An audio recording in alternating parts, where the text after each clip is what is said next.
Deus não está fazendo uma promessa, Ele está fazendo um convite pessoal para cada um de nós. Buscai-me e vivereis. Buscai-me e vivereis. Quem o busca, recebe vida plena, renovação, transformação, restauração. Quem o busca, encontrará vida onde há um vazio. Quem o busca, encontrará esperança onde está o desânimo. Quem o busca, tem a renovação onde há seca. Quem o busca, prioriza a oração, a palavra, mergulhar na palavra, a oração pessoal, colocar em prioridade a nossa primeira hora do dia, né? A oração pessoal com o Senhor, entregar tudo para Ele. Como faz diferença quando a gente entrega, abrir os olhos e a gente vai entregar tudo o nosso dia, tudo para Ele. E todo o caminho vai se abrindo e a gente vai andando sob a proteção dele, proteção do alto. E o amor ao próximo, porque nós precisamos, devemos, como cristãos, exercitar o amor ao próximo em todo lugar que nós passamos, fomos, convivemos. Eu convido vocês a pegar a sua Bíblia, a palavra que o Senhor escolheu para nós esta noite, está no livro de Amós, capítulo 5, versículo 4. Amós 5, versículo a partir do 4. Eis que diz o Senhor à casa de Israel: buscai-me e vivereis. Não busqueis Betel, não entreis em Gilgal, nem vos dirijais a Betsabeia, porque Gilgal será deportada e Betel aniquilada. Buscai ao Senhor e vivereis. Do contrário, Ele mandará sobre a casa de José um fogo que a devorar, sem haver em Betel alguém que apague. Convertem-se o direito em absinto e lançam por terra a justiça. Aquele que faz as Pleiades e o Orion, quer dizer, as estrelas, aquele que muda as trevas em aurora, ele transforma o dia em noite, e chama as águas do mar e as derrama sobre a face da terra. Seu nome é o Senhor. Ele faz cair os lugares fortificados e lança a ruína sobre a fortaleza. E vamos continuar lá no 13, no 14, perdão. Buscai o bem e não o mal, e vivereis. E o Senhor Deus dos exércitos estará convosco, como o dizeis. Detestai o mal, amai o bem, fazei reinar a justiça nas vossas assembleias. Talvez então o Senhor, o Deus dos exércitos, tenha piedade do que resta de José. Palavra do Senhor. Irmãos, essa pregação foi a que mais me fez estudar, mais e mais me fez mergulhar para entender, porque a palavra de Deus, se a gente não entra em oração, às vezes precisa fazer até algo a mais, né, para a gente não sair do foco do que o Senhor quer falar para nós esta noite, porque uma palavra vai nos levando a outra e se a gente não foca, a gente acaba saindo do foco que Deus quer falar com a gente. Então, Betel é uma cidade de Jerusalém.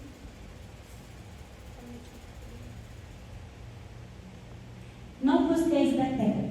Betel é a casa de Deus, significa casa de Deus. É uma cidade no norte de Jerusalém, é um lugar sagrado onde Jacó teve um sonho. Ele teve um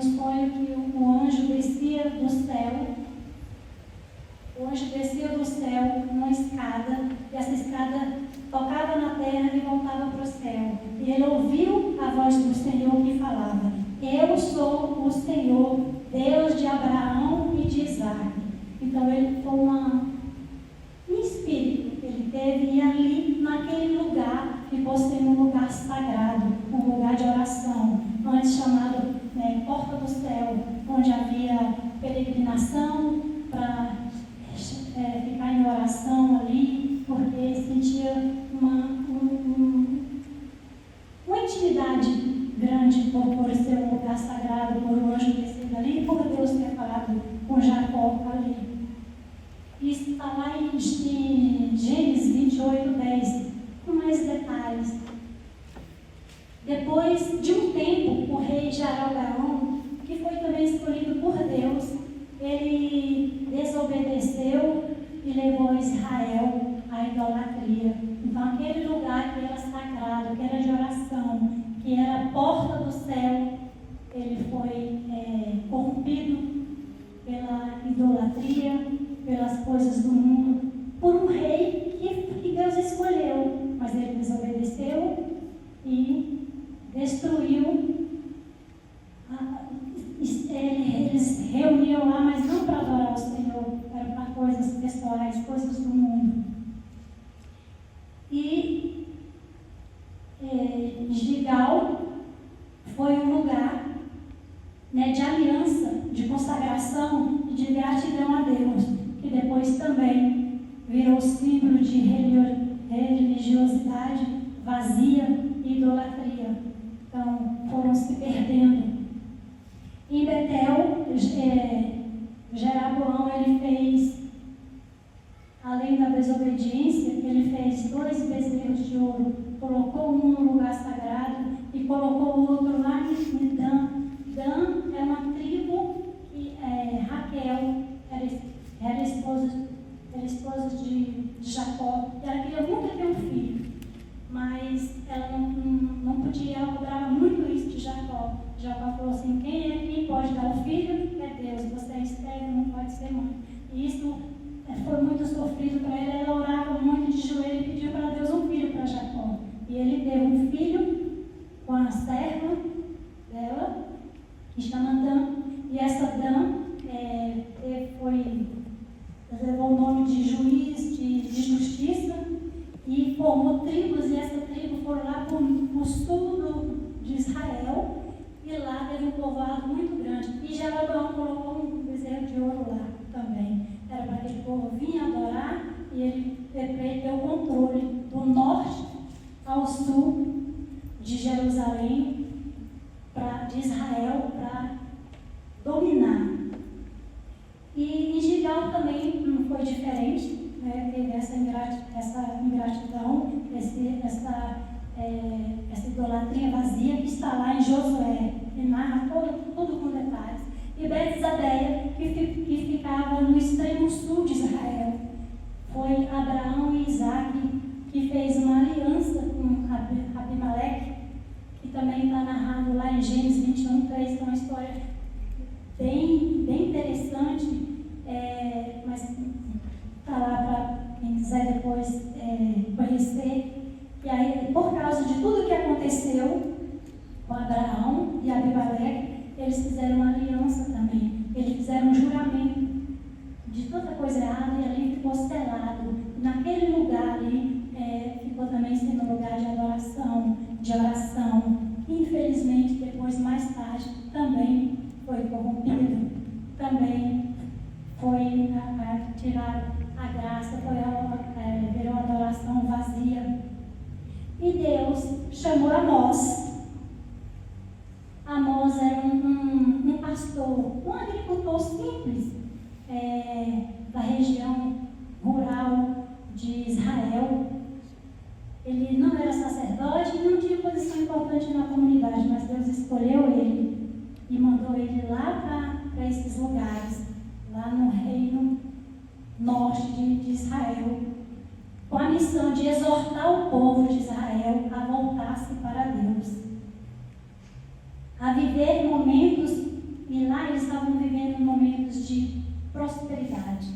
Estava reinando lá a fartura externa, e o lado espiritual estava em ruína. Então, por isso que Deus mandou o profeta Amós ir lá, fazer exortação para eles. Eles estavam vivendo na injustiça, na idolatria e no pecado. Amós exorta o povo a buscar o Senhor e viver. Ou seja, arrepender-se sinceramente, abandonar a adoração falsa e as práticas pecaminosas, para que sejam poupados da destruição iminente do fogo da destruição divina, que era o fogo de José. Ele falou que ninguém apagava, era a destruição espiritual, porque se tudo está no externo, está parecendo que está bonito, mas se o espiritual, que é o de Deus, está ao contrário, é ruína, não vai, é destruição. E Deus, e quando Ele fala, Ele cumpre, né? Se não buscar Ele em primeiro lugar, você não tem a graça. Se você não tem a graça dele, uma hora cai, uma hora desaba tudo. No versículo 8, Deus também fala que tem o controle, né, de tudo. Ele pode mudar destino, pessoas e nações. Amós, ele aponta a futilidade de confiar no próprio poder da fortaleza, né, da riqueza, da autossuficiência. Mas sem Deus, tudo isso leva à ruína e à destruição. Hoje também nós temos lugares, né, Betéis, Jogais, Bersabés, coisas e lugares que parece que nos dá segurança, não é? Mas nos afasta de Deus. Como dinheiro, às vezes a gente vai buscar em outros lugares, né? Tantos lugares que oferecem coisas fáceis, mas que te tiram da graça, não é? Coisas erradas, que a ambição vai levando, vai te tirando do caminho e vai te prejudicando lá na frente. Então, as coisas que Amós falava do dinheiro e coisas materiais, né, que quando nós esquecemos que Deus é a nossa segurança. Quando você põe a segurança, vou fazer de tudo para me ter a segurança. Às vezes a aposentadoria, muita gente luta, minha segurança é a aposentadoria. Conheço, não vou dizer vários, não, mas bastante casos, que a pessoa lutou, esperou tanto pela aposentadoria, só um mês que usufruiu. O outro nem conseguiu, ficou tão feliz, foi comemorar, aí sofreu um acidente e não recebeu. Então, assim, não é segurança é Deus. Não é? É status. Quando nós buscamos reconhecer, o coração se enche de orgulho, né? Em vez de agradar a Deus, a gente às vezes fica procurando, né, status e esquece de Deus. Vícios, né, prazeres desordenados que vão tomando o lugar de Deus. Às vezes a gente está feliz e quer comemorar. Você vai comemorar onde? Né? Nos bares, não tem nada, mas às vezes você se perde demais. Fica exagerado, desordenado, sai cedo, comemora o dia todo, chega à noite, e aí você não teve um tempinho para Deus. As redes sociais também é uma distração, né, que nos consome horas. A gente fica lá, né? Gasta muito tempo e esse tempo nós não tiramos um pouquinho para ficar com Deus. É fácil de ficar 2 horas nas redes sociais, né? A gente nem vê, mas fica 2 horas diante do Senhor. Às vezes dá inquietação, você começa a pensar um monte de coisa e acaba ficando menos tempo. A outra coisa é o orgulho, mágoas e falta de perdão, que são, quando são alimentados esses ressentimentos, ele não deixa Deus curar. Ele não deixa Deus curar quando nós alimentamos. Às vezes a gente fica sentido, ele, mas eu quero, não, depois eu converso, mas agora está alimentando. Então isso vai impedir de Deus curar. A gente tem que fazer de tudo para não chegar no coração, né? Passa pelo pensamento, pela mente. Santa Teresa d'Ávila fala que a mente é a louca da casa. Então a gente tem que ter cuidado muito com ela, porque vai para não chegar no coração. Não é? E quando a gente não conseguimos deixar Deus curar, nós fechamos a porta para a graça. Porque não está fechado, está cheio de ressentimento, de mágoa, como é que a graça vai chegar? Buscai o bem e o mal e viverais. Né? Deus demonstra tudo. Sem Deus tudo desmorona, perdão. Mas com Ele até o que está morto viverá. Nós temos vários exemplos, levanta, já estava, mas com Deus, para Ele, né? Em Joel 2:3 vem também confirmar que Deus tem a promessa de renovação, né? Joel 2:23. Com os filhos de Sião, e rejubilai no Senhor vosso Deus, porque Ele vos dá as chuvas do outono no tempo oportuno, e faz cair chuvas copiosas sobre vós, as chuvas do outono e da primavera como dantes. A chuva simboliza restauração, renovo, abundância. As pastagens verdes é vida espiritual restaurada. As árvores dando fruto, bênçãos. Deus não apenas perdoa, Ele restitui, Ele renova, Ele faz florescer novamente tudo aquilo que estava seco. Deus quer renovar. E quando eu orava para essa pregação, Deus quer renovar famílias, corações e histórias.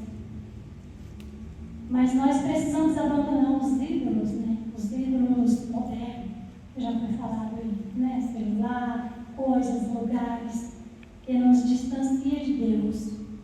E abandonar. De novo, a palavra fala, o orgulho, né? Perdoar quem nos feriu e perdoar quem nós ferimos. Porque às vezes a gente é ferido, a gente tem que aprender a perdoar, porque automaticamente já vai ficando mais fraco a ofensa que vem de lá. Senão a gente alimenta e ficamos mais forte ainda, né? Mágoas, né? Perdoar quem nos magoou e quem nós magoamos. Às vezes a gente magoa as pessoas com o olhar, com o gesto, né? E os ressentimentos. Renovar relacionamento em famílias. Porque às vezes a gente tem uma vida meio corrida lá fora e a gente não tem o amor ao próximo na nossa própria casa. A gente acha que a família entende. Não, chegou, está cansada, não, a gente tem que vigiar para não magoar, né, nas pequenas coisas. Ainda mais quando a gente está à frente do caminho da igreja, que a gente é o alvo, né? Ó, é da igreja, tem que vigiar. Só que somos humanos e falhos, né? É difícil. É só com Deus mesmo. É só com Deus que nós conseguimos. Às vezes nós buscamos resposta em muitos lugares. Eu mesmo, assim, no início da minha caminhada, eu não podia ver falando na missa de cura e libertação que eu estava lá. Ia em várias. É bom ir, só que assim, até a Dayara, que minha coordenadora na época, falou assim, irmã, não precisa, né, estar buscando em tantos lugares, não. E aí o Senhor falou no meu coração, e hoje, quando eu estava preparando essa pregação, me recordou, pelo tema, buscai-me e verei. A vida verdadeira está em Deus, está nele. Então, não precisa você estar buscando. Ele está aqui hoje. Ele está em nós. E ele me fala que onde um ou mais está reunido aqui, eu estarei. Então, Deus está aqui. Deus está ali.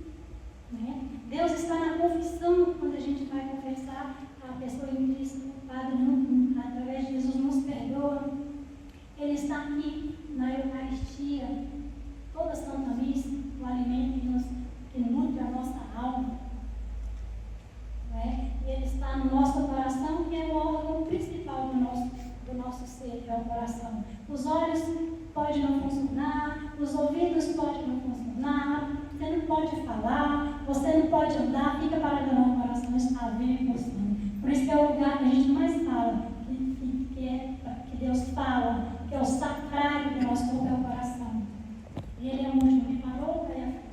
Mas enquanto ele está buscando, enquanto ele é o sacrário vida, que a gente coloca Deus, né, no coração. Então hoje, Deus nos chama para buscá-lo e viver. Né? Ele não quer apenas tocar na nossa vida, Ele quer nos renovar. Para renovar, Ele transforma, Ele restaura. E onde há seca, Ele vai florir, é a promessa dele. Onde há dor, Ele vai trazer alegria. E onde há vazio, Ele trará vida plena. Então, irmãos, eu não sei como é que está seu coração hoje, não sei como é que está a sua semana, não sei como é que está a sua história, a sua vida, mas hoje o Senhor trouxe você aqui para renovar. A palavra foi renovação. Então nós orávamos no núcleo para essa noite. Então Deus sabe de todas as coisas. E você, não sei se talvez você nem sabe do que você precisa. Do que precisa renovar, do que precisa restaurar, do que precisa transformar.